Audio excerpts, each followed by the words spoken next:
स्वागत है आप सभी का आपके अपने YouTube channel exam one India पे। और आज मैं चेतन सखूजा लेके आया हूँ जवाहर नवोदया क्लास 6 का 2024 का अरिथमेटिक का सेक्शन। ठीक है, अब इसको प्रैक्टिस करना इसलिए ज़्यादा ज़रूरी है क्योंकि प्रीवियस ईयर प्रैक्टिस करने से एक तो आपको पैटर्न पता लग जाता है, डिफ़िकल्टी लेवल पता लग जाता है और प्लस टाइप ऑफ क्वेश्चंस भी पता लग जाते हैं कि जनरली किस टाइप के क्वेश्चंस पूछे जाएंगे। तो उससे आपका जो होराइज़न है, आपकी जो थिंकिंग है वो काफ़ी डेवलप होती है। तो इसीलिए कुछ भी आपकी प्रिपरेशन किसी भी लेवल पे है, आपको प्रीवियस ईयर क्वेश्चंस ज़रूर प्रैक्टिस करने चाहिए। तो आज हम 2024 का जो क्वेश्चन पेपर है ये सॉल्व करने वाले हैं। 20 जनवरी को हुआ था 2024 में और अरिथमेटिक का सेक्शन डिस्कस करेंगे बच्चों। तो आपको बहुत ध्यान से मेरे साथ बने रहना है, पूरी वीडियो को एंड तक देखना है। ये आपको 20 टॉपिक्स नहीं होंगे, ये 20 कंसेप्ट्स होंगे, 20 चैप्टर्स की डिस्कशन होगी। तो उससे आपको बहुत ज़्यादा बेनिफिट मिलने वाला है। ठीक है, तो ज़्यादा टाइम वेस्ट ना करते हुए हम शुरू करते हैं आज का पहला क्वेश्चन। पहला क्वेश्चन ये है डीआई का। आपको ना क्वेश्चंस करने के साथ साथ आपको ये भी पता होना चाहिए कि ये कौन से चैप्टर का है। उससे आपको मतलब आपकी जो थिंकिंग है, आपका जो पर्सपेक्टिव है चैप्टर को लेके वो चेंज होगा। तो ये डीआई का चैप्टर है, डीआई का है ये चैप्टर। और इसमें जो क्वेश्चन पूछा जा रहा है कि द गिवन बार चार्ट, इसको बार चार्ट कहते हैं। ये पूरा बार चार्ट है। ठीक है, bar chart shows the number of matches played by cricket teams of different countries in a year. ये इंडिया, पाकिस्तान, इंग्लैंड और ऑस्ट्रेलिया, 4 कंट्रीज के जो नंबर ऑफ मैचेस प्लेड हैं उसके बारे में बता रहा है। तो आपको इसके बारे में इसमें पता लग गया है कि ये कौन सी कंट्रीज हैं ये जो मैच के लिए मतलब खेल रही हैं।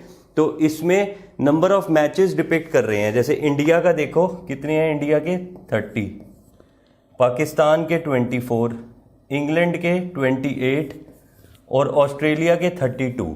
ठीक है, अब ये आपको डिफरेंट नंबर ऑफ मैचेस के बारे में पता लग गया है।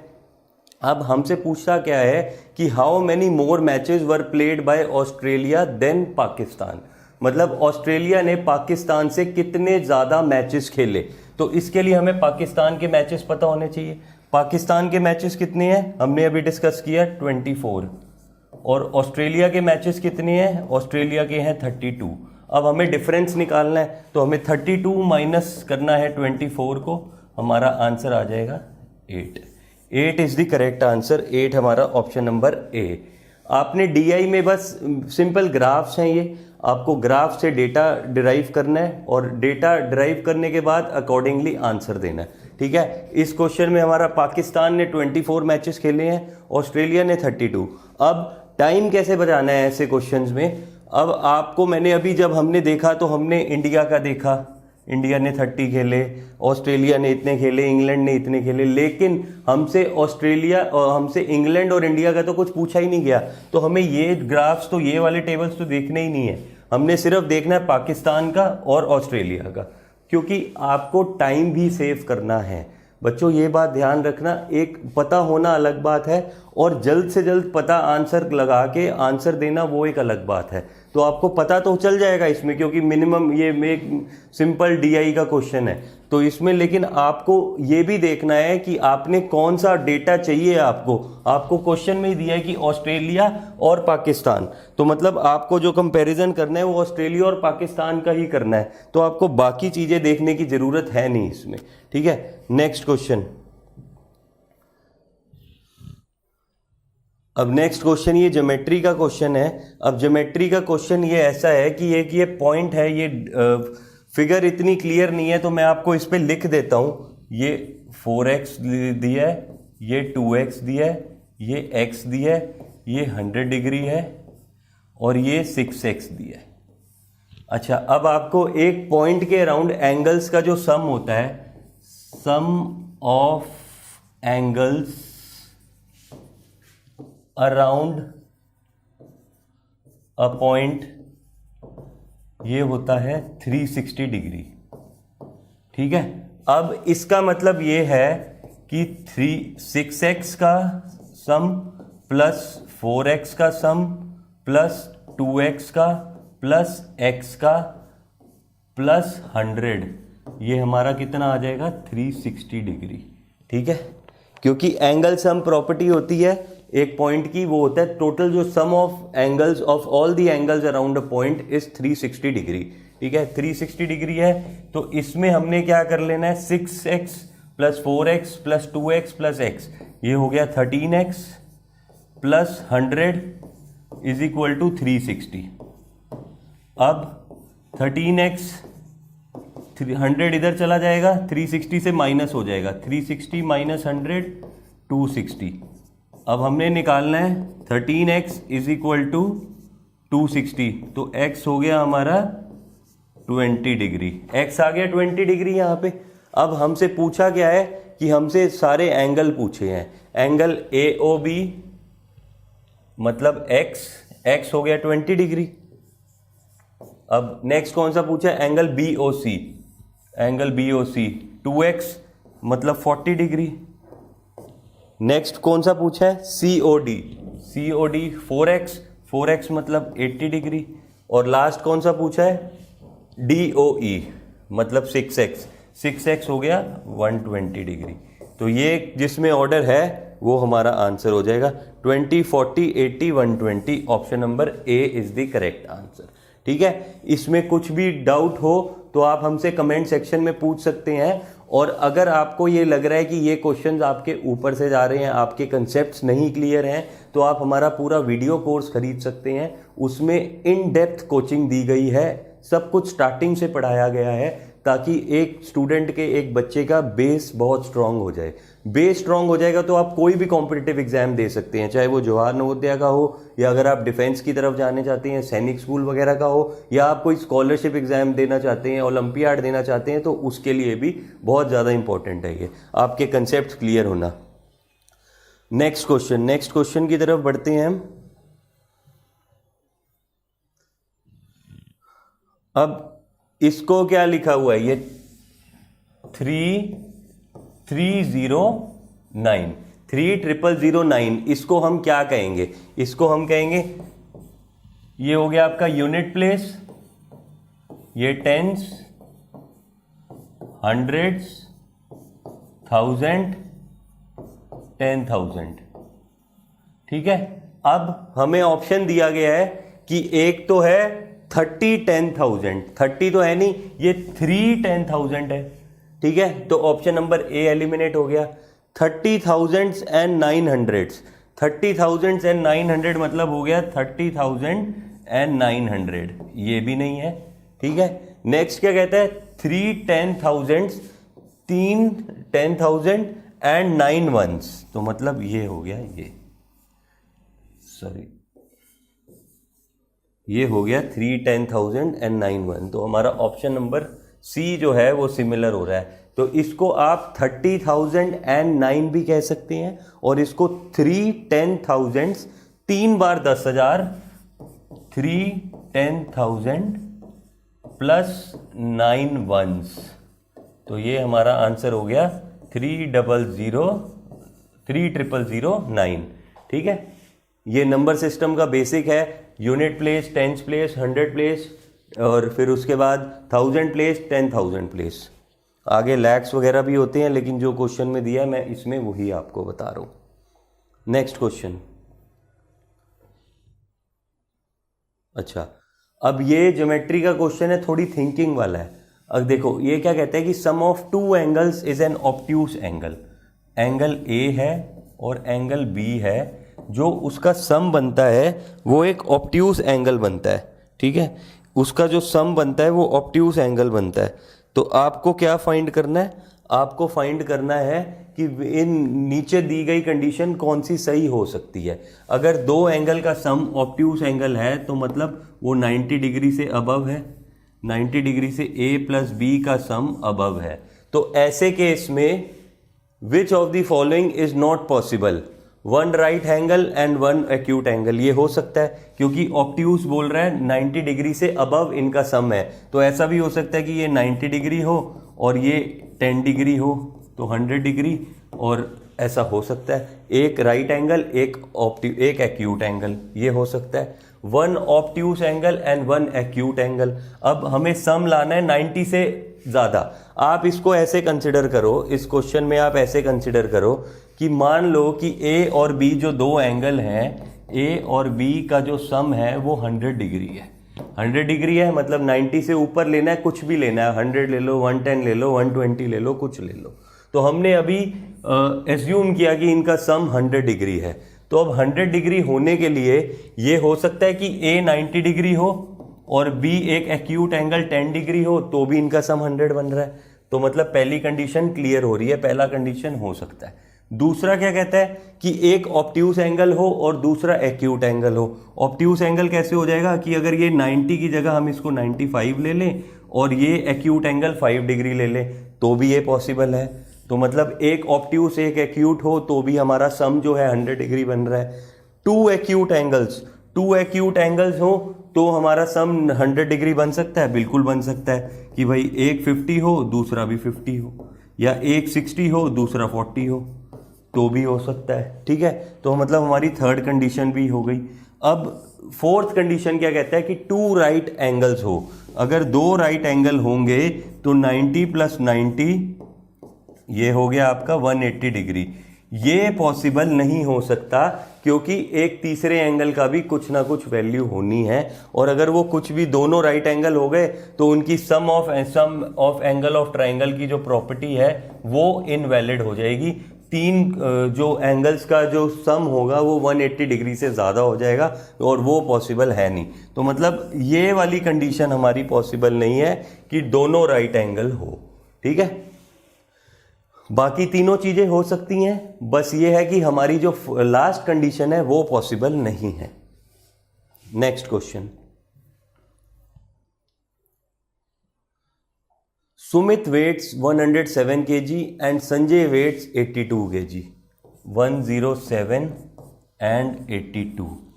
The difference of their weights if the weight of each is rounded off. इसमें ये ध्यान देना कि इसमें ये कह रहा है कि सम पहले आपको डिफरेंस निकालना है, लेकिन पहले दोनों के जो वेट्स हैं उनको राउंड ऑफ करके, मतलब पहले आपने डिफरेंस निकालना फिर राउंड ऑफ नहीं करना, पहले दोनों जो वेट्स हैं उनको राउंड ऑफ करना है और फिर उसके बाद उनका डिफरेंस निकालना है। अगर 107 को हम राउंड ऑफ करेंगे तो कितना आ जाएगा 110, क्योंकि अगर 5 से ग्रेटर होगा नंबर तो वो नेक्स्ट 10 पे चला जाता है। अगर यही 104 होता तो हमारा आंसर होता, मतलब राउंड ऑफ करके आता है 100 डिग्री। अब इसी तरह यहाँ 82 है तो 82 को राउंड ऑफ करेंगे तो 80 डिग्री। अब हमें निकालना क्या है, दोनों का डिफरेंस। 110 - 80 कर देना है तो आंसर हमारा आ जाएगा 30 डिग्री। ठीक है, और अगर हमसे ये पूछा जाता कि find the difference between the two weights and then round off the difference, तो भी हमने 107 से 82 लेस करना था, 25 आना था, और फिर 25 को राउंड ऑफ करते तो 30 डिग्री आ जाता।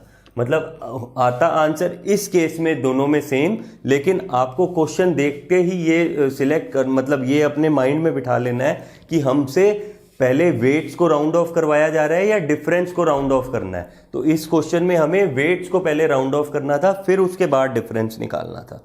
ठीक है, नेक्स्ट क्वेश्चन क्या कहता है कि if each side of a square is decrease to 1/3 of itself then the area of the square will be decrease to, कितने से डिक्रीज हो जाएगा।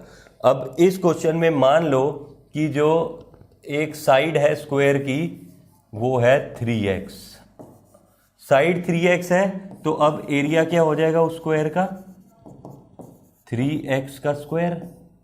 3x का स्क्वायर किया तो ये आ गया 9x स्क्वायर। अब कह रहा है कि जो साइड है उसको कर दिया रिड्यूस टू 1/3, तो मतलब अब 1/3 पे अगर रिड्यूस किया तो मतलब साइड हमें रह गई x। अब इसका एरिया कितना हो जाएगा, एरिया हो गया x स्क्वायर। अब एरिया जो नया आया है वो पहले वाले एरिया का कितना था, तो x square by 9x square divide किया तो हमारा आंसर आ गया 1/9। जब एरिया आपकी जब साइड 1/3 हो गई तो जो एरिया होगा, इसकी शॉर्ट ट्रिक ये है कि अगर आपकी साइड जितनी, अगर जैसे साइड हाफ कर दी तो जो एरिया होगा वो 1/2 का स्क्वायर हो जाएगा, जो कि हो जाएगा 1/4। अब इस केस में साइड 1/3 हो गई तो एरिया हो जाएगा 1/3 का स्क्वायर, जो कि हो गया 1/9। ठीक है, ये सिंपल क्वेश्चन है, 1/9 हो जाएगा, डी आंसर है इसका। इसमें इतना आपको मतलब पूरा सॉल्व करने की भी जरूरत नहीं है। इसका एक सिंपल सा फॉर्मूला होता है कि 1/x अगर हो गया है तो जो एरिया आ जाएगा वो 1/x² हो जाएगा, तो 1/9 हो जाएगा। ठीक है, next question. A machine can print 12 pages in a minute. 1 minute में 12 पेजेस। अब हमसे पूछ रहा है 5760 पेजेस कितनी देर में होंगे, तो डिवाइडेड बाय 12 करेंगे, उतने हमें मिनट मिल जाएंगे। अब उतने मिनट कितने मिल गए, ये आपके 480 मिनट्स, 480 मिनट्स। अब 480 मिनट्स कितने होते हैं, इनको फर्दर फिर 60 से डिवाइड करो, 60 से डिवाइड किया तो 8 आवर्स। सिंपल डिवीजन का क्वेश्चन है। 5760 को पहले 12 से डिवाइड करना है। 5760 को 12 से डिवाइड करेंगे तो हमें यहाँ पे 4, 48, 960, 480 आ गया। और फिर ये मिनट्स में आया है। यहीं पे आपने आंसर नहीं रुक जाना, क्योंकि हमें मिनट्स का ऑप्शन ही नहीं दिया हुआ, तो हमें फर्दर फिर डिवाइड करना है 480 को 60 से, ताकि हमारा आंसर आवर्स में आ जाए। और आंसर आया हमारा आवर्स में, तो 480 डिवाइडेड बाय 60, ये इधर ऑप्शन दोनों 7 आवर्स हो गए हैं, इन दोनों में से 8 आवर्स होगा, तो आंसर हो जाएगा हमारा option number 1। Next question. The profit earned in selling an article for 2540 is equal to the loss incurred in selling at 1850। अब इस क्वेश्चन को बहुत ध्यान से समझना, थोड़ा सा ट्रिकी है ये। इसमें क्या पूछ रहा है, the profit earned in selling an article. इसके लिए आपने क्या करना है, सबसे पहले सीपी को कंसिडर कर लेना है एक्स। सीपी आपका कॉस्ट प्राइस, इसको आपने कंसिडर कर लेना है एक्स। अब क्वेश्चन ये कह रहा है, अब देखो प्रॉफिट का क्या होता है, प्रॉफिट ये होता है कि सीपी अगर एक्स है तो एक्स प्लस प्रॉफिट अगर हम करेंगे तो हमें मिल जाएगा एसपी। मतलब अगर CP plus profit is equal to SP, अपनी कॉस्ट प्राइस में हम प्रॉफिट जोड़ते हैं तो वो बन जाता है सेलिंग प्राइस। अब इसमें क्या कह रहा है कि in selling an article for 2540 is equal to loss incurred in selling an article at 1850। मतलब अगर सीपी एक्स है तो 2540 में से एक्स घटाएंगे, ठीक है, तो ये हमारा आ गया सेलिंग प्राइस, और ये बराबर हो जाएगा 1850 प्लस एक्स के। ठीक है, सॉरी एक सेकेंड।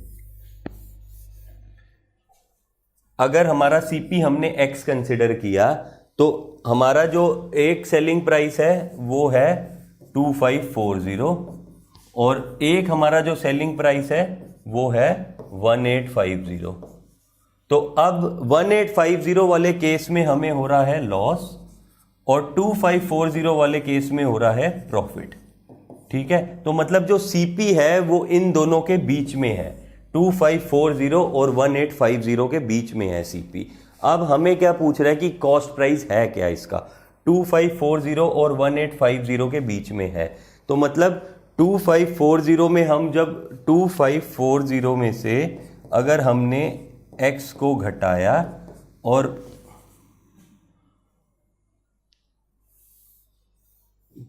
हमारा प्रॉफिट क्या आएगा, प्रॉफिट हो जाएगा 2540 माइनस एक्स, और दूसरे केस में हमारा प्रॉफिट हो जाएगा 18x माइनस, दूसरे केस में हमारा लॉस हो जाएगा x माइनस 1850।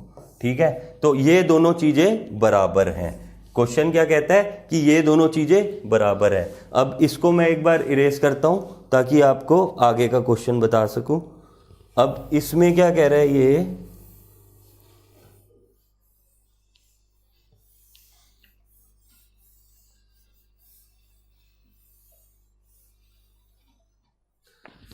2540 माइनस एक्स बराबर है x माइनस 1850 के। ठीक है, तो अब हमने क्या करना है, 2540 प्लस कर देना है 1850 और ये हो जाएगा यहाँ पे 2x। अब हमने x निकाल लेना है, 2540 को ऐड करें तो 4390 डिवाइडेड बाय 2, हमारा आंसर आ जाएगा 2195 ऑप्शन नंबर बी। ठीक है, मतलब हमारा इस क्वेश्चन में ये कहा जा रहा है कि 2540 पे किसी चीज़ को बेचेंगे तो उतना ही प्रॉफिट होगा जब हम उतना प्रॉफिट, जो उनकी वैल्यू है प्रॉफिट और लॉस की वो सेम होएगी, उतना ही लॉस होगा जब 1850 पे बेचेंगे। मतलब 2540 पे बेचेंगे या 1850 पे बेचेंगे तो प्रॉफिट और लॉस बराबर हो जाएगा। तो उस केस में हमने ऐसे इस इक्वेशन बना के इस क्वेश्चन को सॉल्व किया, हमारा आंसर आ जाएगा 2195। ठीक है, नेक्स्ट क्वेश्चन। अब इसको सिंप्लीफाई करना है और गिव्स अप्रॉक्सीमेटली, हमसे अप्रॉक्सीमेटली पूछ रहा है। तो 5 into 8 40, 43/8 into 8 into 8 64, 64 65/8 minus 3 into 8 24, 25/8 into 5 8 40, 45/8। तो अब हमने ये हमसे पूछ रहे 43 into 65 by 64 minus 25 into 45 by 64। अब हमने ये दोनों हमारे अब डिनोमिनेटर इस केस में सेम हो गए हैं, तो हमने 43 को मल्टीप्लाई करना है 65 से। अब 43 को 65 से मल्टीप्लाई किया तो 5 3 ज़ा 15, 20, 21 और 6 को किया 18, 18 24 25। तो हमारा आंसर आ गया 5972, 2795। और 25 को अगर 45 से किया तो 90, 1125 डिवाइडेड बाय 64।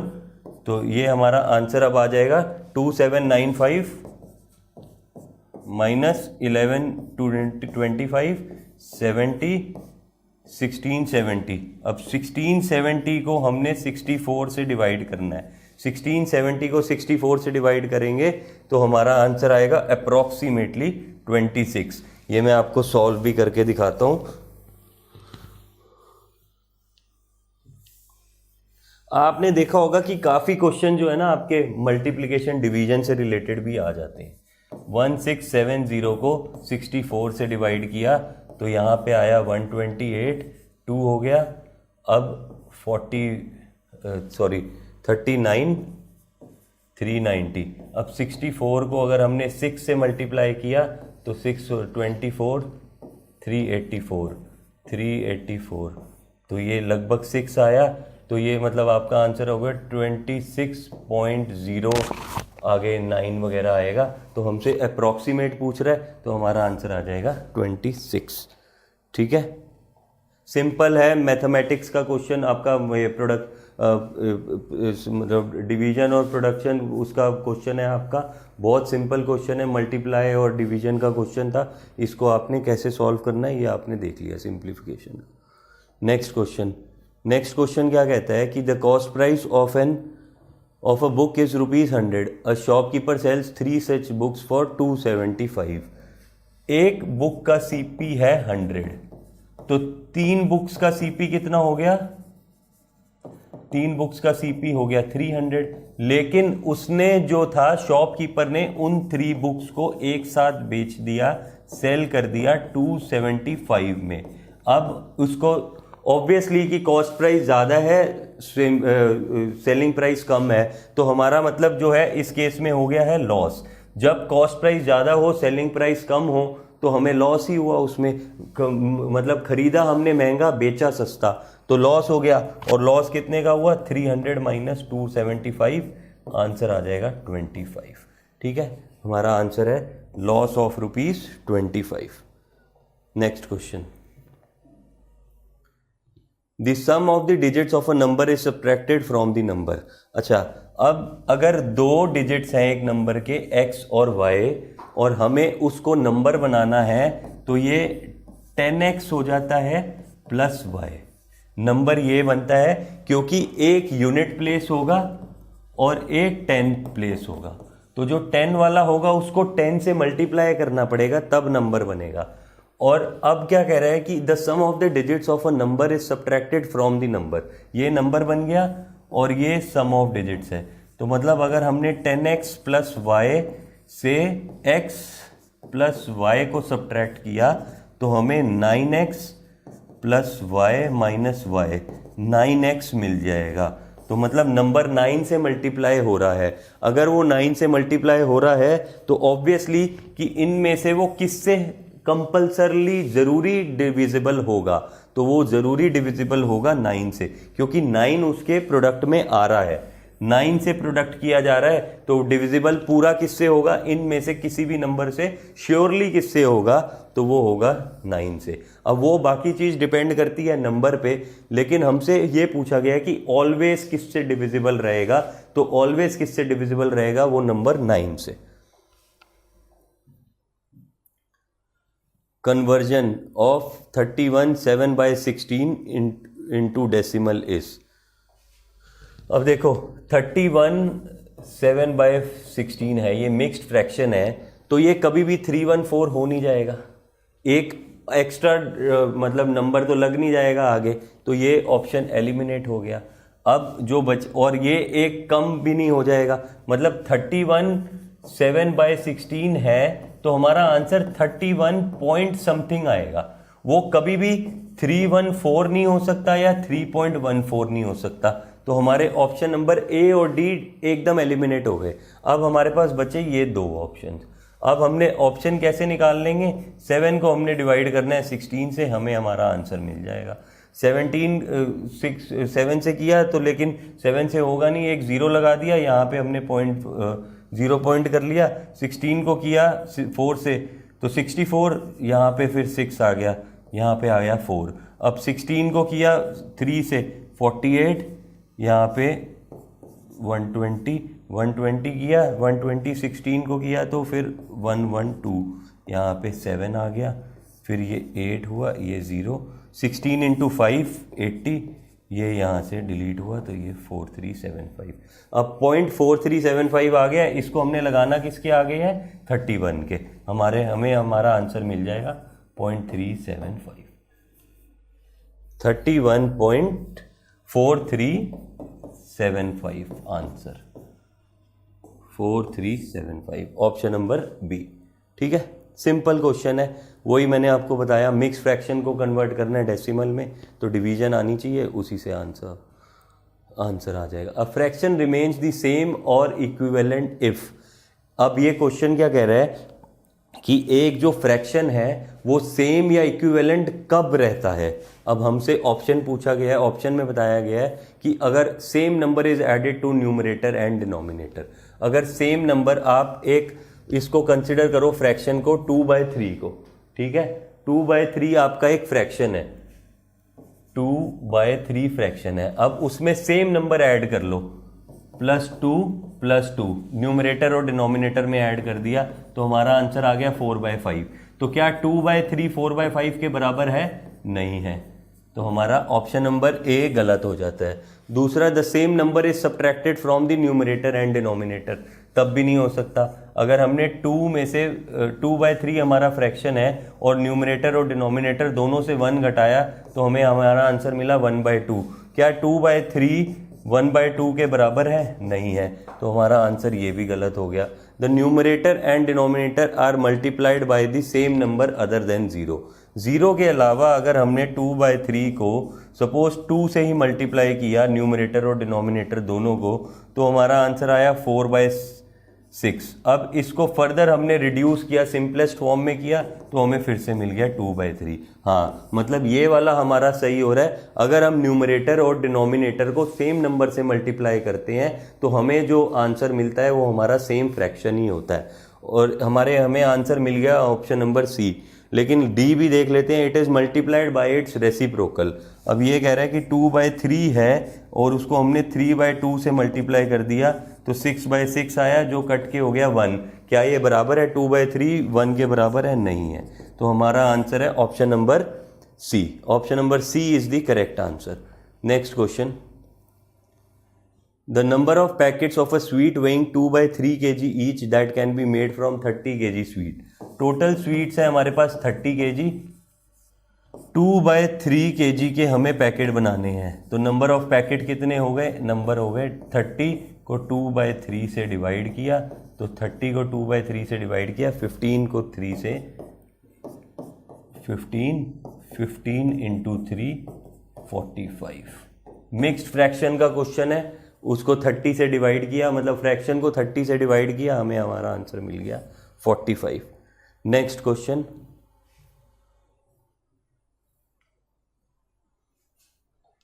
अब देखो ऐसे क्वेश्चन में आपने क्या करना है, ऐसे क्वेश्चन में 4392 को 3.66 से डिवाइड करते हैं तो हमें मिलता है 1200।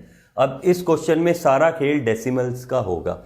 अब इधर क्या क्वेश्चन में क्या कर दिया कि 439.2 तो मतलब 10 से डिवाइड कर दिया, 10 से यहाँ पे डिवाइड कर दिया, और 36.6 कर दिया है, 36.6 कर दिया है यहाँ पे, तो ये हो गया है 36.6 हो गया है। तो यहाँ जब करना है तो यहाँ पे हमें फिर से हमें 10 से मतलब 3.66 ही करना है, तो यहाँ पे फिर 10 से मल्टीप्लाई करो 3.66 को, तो हमारा आंसर हो जाएगा 1200 डिवाइडेड बाय ये 10, क्योंकि हमें जो दिया है वो वैल्यू इसी की दी है, 439.2 और 3.66 की दी हुई है हमें, 4392 की दी है, वो पॉइंट इसलिए कर दिया क्योंकि 10 यहाँ पे कर दिया। आप ऐसे देखो 4392 3.66, ये पता है हमें 1200। अब हमने किया क्या कि 439 यहाँ पे पॉइंट कर दिया, तो यहाँ हमने 10 से मल्टीप्लाई कर दिया, ठीक है, और अब ये 3.66 को हमने 36.6 कर दिया, तो हमने यहाँ पे इसको 10 से मल्टीप्लाई कर दिया, तो ये 36.6 हो गया, हमें आंसर मिला 1200। 1200 तो हमें पहले ही पता था, अब हमने उस 1200 में से डिवाइड करना है 100 को, आंसर आ जाएगा 12।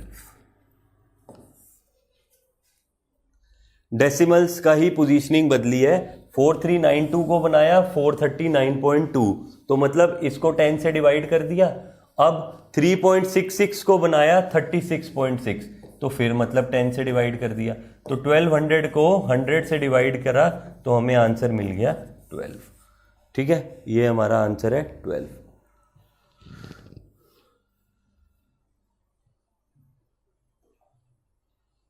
The area of a rectangular plot is 616 metre square, breadth है उसकी 22, तो हमें लेंथ कितनी मिल गई, 616 को 22 से डिवाइड करने पे हमें मिल गई लेंथ, तो लेंथ कितनी हो गई 44 डिवाइड किया 176, 28 हो गई हमारी लेंथ।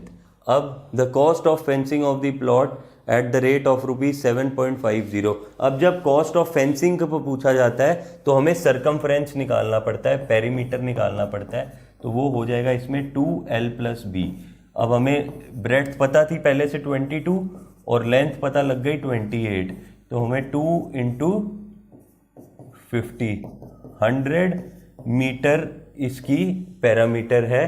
तो अब हमें कॉस्ट ऑफ फेंसिंग पूछी जाएगी। अब फेंसिंग देखो, फेंसिंग कब करते हैं, फेंसिंग कहाँ करते हैं, ये आपका अगर रेक्टेंगुलर प्लॉट है तो फेंसिंग तो आप साइड्स पे ही करोगे ना, तो मतलब ये जो साइड को पूरा कवर कर रहे हैं तो ये क्या हो गया, पेरीमीटर हो गया, पेरीमीटर इसका आ गया 100 metre.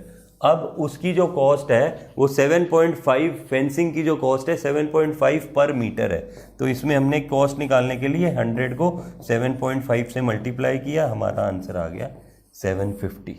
750 is the correct answer, option number D. The perimeter of square is equal to perimeter of rectangle of length 17 metre and breadth।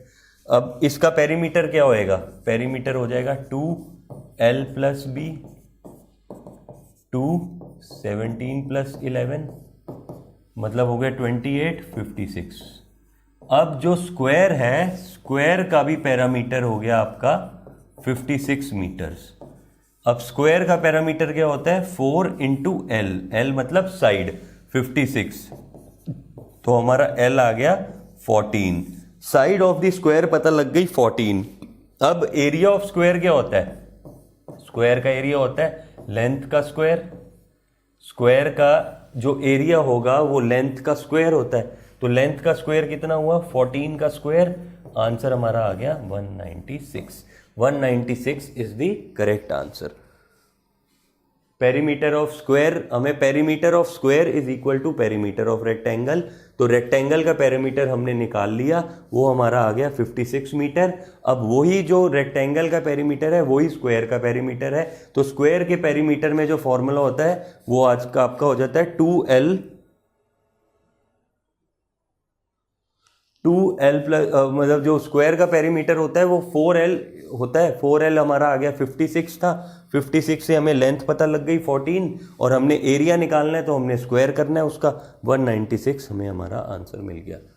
Next question, a by b एक फ्रैक्शन है और a की value है b minus 3। अब हमसे ये पूछा गया, हमें ये बताया गया है कि a plus 10 by b minus a by b is equal to 10 by 7।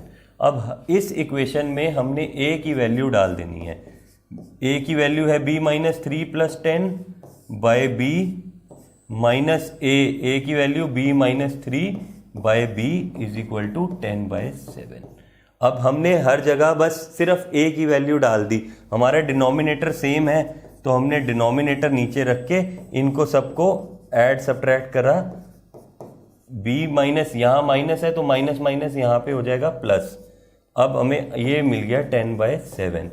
अब हमसे पूछा है हमें आगे फाइंड करना है a बाई बी की वैल्यू फाइंड करनी है, तो अब जब देखो b से b यहाँ पे कट गया, 3 से 3 कट गया, तो मतलब 10 by b is equal to 10 by 7। तो अगर हम इसको कंपेयर करें तो हमारा आंसर आएगा कि b हो गया 7, b की वैल्यू आ गई 7।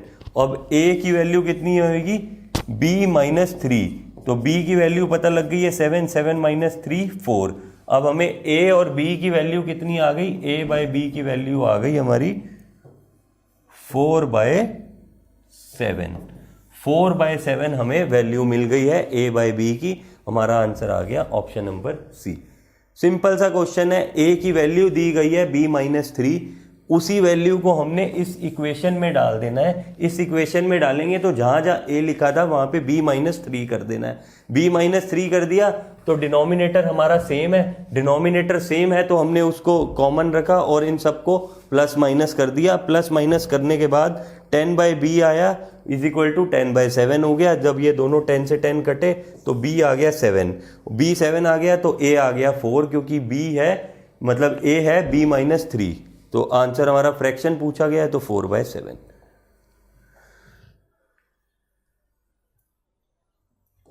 अब देखो इसमें पूछा गया है कि हमारे पास 3 ही डिजिट्स है 9, 6 और 0। अब हमसे पूछा गया है कि the greatest 3 digit number, greatest 3 digit number जब फॉर्म किया जा सकता है वो हो गया 960, और स्मॉलेस्ट जो फॉर्म किया जा सकता है वो हो गया 609। आप जब 0 दिया गया होगा तो 0 को फर्स्ट नहीं रख सकते, आप सेकंड रख सकते हैं, क्योंकि अगर आपने 0 को यहाँ पे आपने नंबर अगर असेंडिंग ऑर्डर में लगा दिए डिजिट सारे और आपने ये 069 बना दिया तो ये अब 3 डिजिट नंबर ही नहीं रहा, ये नंबर हो जाएगा 2 डिजिट, तो इसलिए ये कैंसिल हो जाएगा। इसलिए हमें जो नंबर रखना होगा वो 609। 609 लीस्ट पॉसिबल नंबर है और 960 हाईएस्ट पॉसिबल नंबर है, ठीक है। तो ये हमारा 609 नंबर आ गया। अब हमसे क्या पूछा है कि इनका प्रोडक्ट निकालना है, तो 960 का प्रोडक्ट 609 से करना है, तो हमें हमारा आंसर मिल जाएगा 584640। ये सॉल्व नहीं करके दिखा रहा, मल्टीप्लाई है, आपको सीधा आपने मल्टीप्लाई करना है और आपका आंसर आ जाएगा 58460।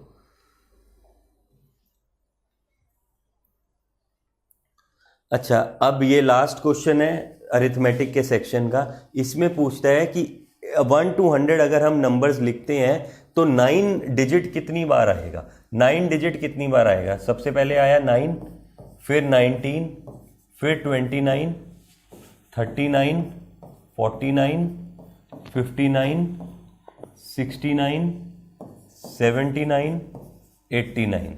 अब यहां तक तो 9 कितनी बार आ गया? 1 2 3 4 5 6 7 8 9, 9 टाइम्स आ गया 9 यहां तक।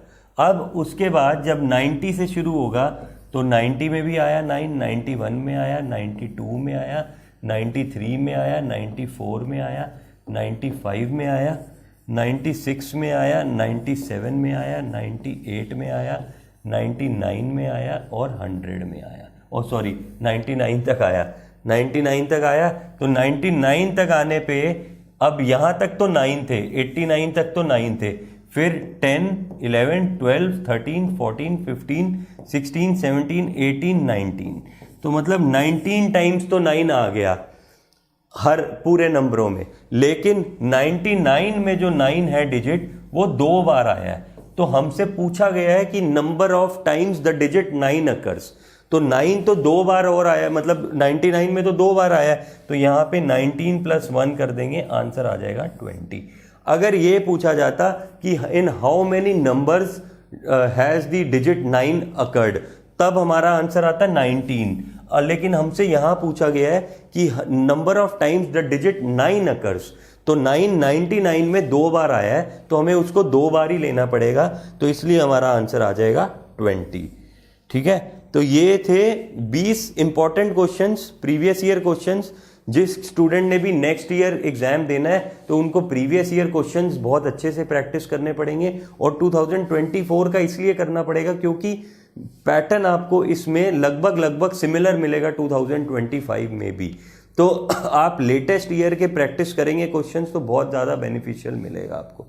और आपको अगर पूरा कोर्स इन डेप्थ करना है तो आप हमारे साथ जुड़ सकते हैं हमारे चैनल एग्जाम1 इंडिया पे। हमारी ऐप वगैरह सब उसमें पूरा कोर्स है, और प्रिंटेड बुकलेट्स आपके घर पे कोरियर करी जाएंगी।